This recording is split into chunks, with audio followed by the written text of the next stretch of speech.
Welcome, today in front of me Samsung Galaxy M23, and I'll show you how to turn on or turn off silent mode on this device.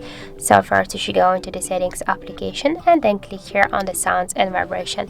Here you can see the sound mode section.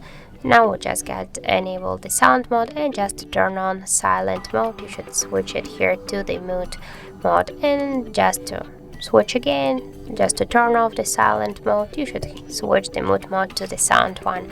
And also we got the second way how we can do that. Just open your notification panel, and here in the top bar you'll see the sound icon. Just click here twice and you will enable the silent mode by this way, as can you see. And just to turn off silent mode, click here once again on this icon, and that's it. So thank you for watching, and if you find this video helpful, don't forget to leave a like, comment and to subscribe our channel.